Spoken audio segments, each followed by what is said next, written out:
அடுத்த தத்துவத்துக்கு நாங்க போவோம். அலா பிதிக்ரில்லாஹி தத்மைனுல் குலூப். நீங்கள் நன்றாக புரிந்து கொள்ளுங்கள். எக்கச்சக்கமாக இருக்குது அல்லாஹ்வை சிந்திக்கிறதுக்கு, எக்கச்சக்கமாக இருக்குது. அது ஒவ்வொன்றாக கல்வில எடுங்க. இந்த சிந்தனை இந்த உலகம் கொடுக்காது. திட்டமிட்டு பாடசாலைகளுடைய சயின்ஸ் புத்தகத்தில் இந்த வார்த்தை எடுத்துருவாங்க. திட்டமிட்டு அல்லாஹ் ரப்புல் ஆலமீன் அவர்களுக்கு நிம்மதிய நாடல்ல. எடுங்க புத்தகத்தை, சயின்ஸ் புக்க எடுத்தா சயின்ஸ்ல ஒரு பாடமே, எந்த பாடத்தை எடுத்தாலும் ஃபர்ஸ்ட் கொஸ்டின் என்ன? டெலிபோன். டெலிபோன் என்று வருமா? ஒரு நாளும் வராது. அதுல இந்த RFIs இருக்குது, இப்படி கெப்பாசிட்டி இருக்குது, இப்படித்தான் வேவ்ஸ் போகும், இப்படித்தான் பறக்கும், நீங்க பேசுறது 35 ஹெர்ட்ஸ், இதெல்லாம் சொல்லிக் கொடுக்க மாட்டான். என்ன சொல்லிக் கொடுப்பான்? எடுத்தீங்க டெலிபோன்ல யாரு கண்டுபிடிச்சதுன்னு தான் கேட்பான். ஃபர்ஸ்ட் பாடம் என்னது? யாரு கண்டுபிடிச்சது? Alexander Graham bell. அப்பதான் அவனுக்கு மனசே அமைதியாகும். ரேடியோ, ரேடியோ பத்தி யாராவது கெப்பாசிட்டர் அதிகது பஃபல் அது படிச்சு கொடுத்தாங்களா? ஸ்பீக்கர் இல்ல. ரேடியோ கண்டுபிடிச்சது யாரு? மார்க்கோனி. அதுக்கு அப்புறம் தான் பாடம் தொடரும். அப்படிதான் ஸ்டார்ட் பண்ணுவாங்க. டிவி யாருப்பா கண்டுபிடிச்சது? John Logie Baird. அதுக்கு அங்கால டிவி ஃபர்ஸ்ட்க்கே வராது. VHF அண்டா very high frequency, ultra high frequency, இதெல்லாம் சொல்லிக் கொடுக்க மாட்டான். அதான் ரெண்டாவது. அது புறவு பாப்போன்ட்டு டிவியில உள்ள முக்கியமான ஐட்டம் வச்சுட்டு கண்டுபிடிச்சது ஜான் லோகி பேட். போன பேசுறீங்க கிரஹாம் பெல். பெல்ல மட்டும் தான் சொன்னானா? கண்டுபிடிச்சவன் பெல், அதனால பெல் போட்டாச்சு. சரியா? ஏன் ஹலோன்னு சொல்றீங்கன்னு தெரியுமா? ஹலோ அஸ்ஸலாமு அலைக்கும் அப்படிதான் நானும் பேசுவேன், நீங்களும் பேசுவீங்க. பழகிட்டு அஸ்ஸலாமு அலைக்கும் சொல்லுவோம், சில வேளை ஹலோன்னு பேசுவோம். ஏன் ஹலோ தெரியுமா? டிக்ஷனரியை பரட்டி பாருங்க. ஹலோண்டா அழைப்பு அர்த்தம் இருக்கு. எப்படிப்பா ஹலோ வந்துச்சுன்னு கேட்டா, கிரஹாம் பெல் ஃபர்ஸ்ட் எடுத்து போன் பேசினானே, பொண்டாட்டி இல்ல மத்தது, அவவோட பேசினானே, அவட பேர் ஹலோ மார்கரெட்டா. ஹலோன்னு பேசினா பேசுறீங்க, ஹலோன்னு. இதுதான் வரலாறு. ஆனா அதையே விட்டு வைக்கிறீங்க. இல்ல ஹலோ மார்கரெட்டா இன்றைக்கு ஹலோன்னு வருகிறது. வரலாறுல அதையும் கொண்டு வாரீங்க. ஒத்தண்ட பேரு இல்லாமல் வராது.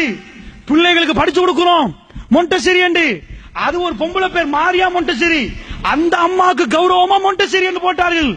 எல்லாத்துக்கும் விஞ்ஞானி பேர் போட்டீங்களே. விஞ்ஞானியை சொல்லிக் கொடுத்த பாடமே. அமெரிக்காவை கண்டுபிடித்தது யார்? யாரு?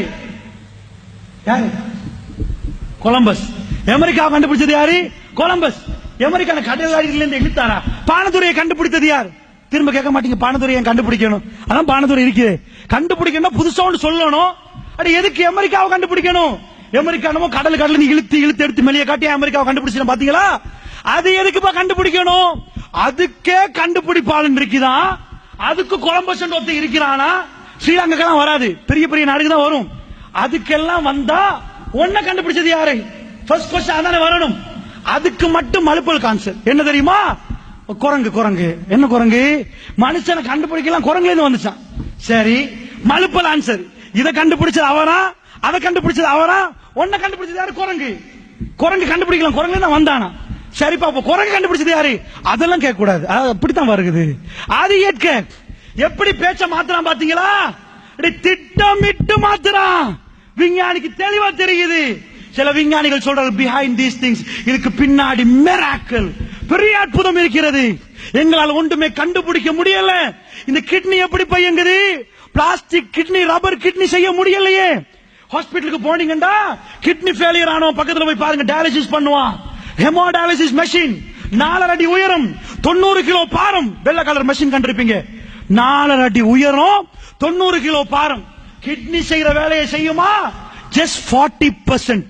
40% கிட்னி செய்யற வேலையை செய்யற 4 அடி உயரம், 90 கிலோ பாரம். கிட்னி எவ்வளவுமா? எத்தனை கிலோ பாரம்? 2.5 இன்ச் கிட்னி சைஸ், 125 கிராம் அண்ணளவா. உலகத்துள்ள ஆகப்பெரிய கிட்னி 170 கிராம். கடையில போய் சீனி கேட்டாலும் தரமாட்டான். 170 கிராம் தருவானா? 170 கிராம். விஞ்ஞானி கண்டுபிடிச்ச ஆர்டிபிஷியல் கிட்னி உள்ளுக்குள்ள அனுப்பலாது. அது ஹாஸ்பிட்டல்ல தான் வைக்கணும். 4 அடி உயரம், இது 2.5 இன்ச். 2.5 இன்ச் டபுள் போட்டு வச்சிருக்கான் அல்லாஹ். அவன் கண்டுபிடிச்ச ஒன்று 4 அடி உயரம், 90 கிலோ பாரம். இது கிராம், 120 கிராம். அது 90 கிலோ. அது செய்யறத மட்டும் செய்ப்பாண்டாலும் அதுவும் இயலாதான். சும்மாவே போகுது, சிறுநீரெல்லாம் போது பாருங்க. டயாலிசிஸ் பண்ணி அனுப்பணுமே, டாக்டர் போய் கேளுங்க ஒரு மாசத்துக்கு எவ்வளவு? அப்ராக்சிமேட்லி 100,000. 1 லட்சம் போயிரும் மாசத்துக்கு. சுப்ஹானல்லாஹ். இத பார்த்து அல்ஹம்துலில்லாஹ், இதை விட என்னையா அல்லாஹ், இதை விட என்னையா அல்லாஹ், இந்த குடல் இப்படி அரைக்குதா, இதெல்லாம் செய்ய முடியலையே. குடல் போனா செய்யலுமா? போட்டானா இதால ஒரு துண்டு போச்சுன்னு வைங்க, எத்தனையோ பேஷன்ஸ் இருக்கிறாங்க. ஆசிட் போன உடனே இங்கால அனுப்பலாது, வயிற்றால இன்ஜெக்ட் பண்ணி அனுப்புறான். வயிறால தான் பட்ட போகுது, இதை எடுக்கல. அவ்வளவு அற்புதம். எதை செஞ்சா விஞ்ஞானி? ஹார்ட்ட கண்டுபிடிச்சானா? அதை போட்டு மிருக ஆட்டு வேணும்னா போட்டு பாரு. பிளாஸ்டிக்கா கண்டுபிடிச்ச எல்லாம் ஃபெயிலியர், ஆர்டிபிஷியல் எல்லாம் ஃபெயிலியர், ஒன்றும் சக்சஸ் இல்ல. இந்த மனித படைப்பை பார்த்து அவன் வாயில என்ன வரணும்? எங்களுக்கெல்லாம் விட ஒரு பெரிய சக்தி இதை உருவாக்கி இருக்குன்னு சொல்லல. பாத்தீங்களா? குரங்கு என்று முடிக்கிறான், அவன் குரங்கா இருப்பான். எனக்கு படித்து தந்த உஸ்தாத் ஒரு தடவை சொன்னார், சவுதி என்ன சொன்னார், அவருக்கும் அவர் அங்க படிக்கிற நேரம் அவருக்கும் அவங்க ஆசிரியருக்கும் ஒரு வாக்குவாதம் போச்சான். என்ன படிச்சு கொடுக்கிற நேரம் அவர் சொன்னாரா மனிதன் குரங்குல வந்தான். இவர் சொன்னாரா இல்ல, ஆதம் அலைஹிஸ்ஸலாத்துல இருந்தா மனுஷன் வந்தான். அவர் இல்ல, குரங்குல தான் வந்தாண்டார. கொஞ்ச நேரமா முத்தி போன உடனே அவர் சொன்னாரா, சார் சாரி மன்னிச்சுக்கோங்க, அப்ப உங்க ஃபேமிலி குரங்குல இருந்து வந்திருக்கும், எங்க ஃபேமிலி ஆதம் அலைஹிஸ்ஸலாம் ஃபேமிலி தெரியுமா, நாங்க மனுஷன்ல இருந்து வந்தோம். இதுக்கு மேல ஆகிய பண்ணுகிறாரு. அவருக்கு எவனாவது குரங்குல இருந்து வந்தா ஏத்துக்கொள்வானா? நல்லா புரிஞ்சுக்கோங்க, விஞ்ஞானம் நிரூபிக்கப்படாத ஒன்றுக்கு இதுக்கு தத்துவம் என்று சொல்றது டாவின்சில. இன்னும் டாவின் கொள்கை ஏற்றுக்கொள்ளப்படல.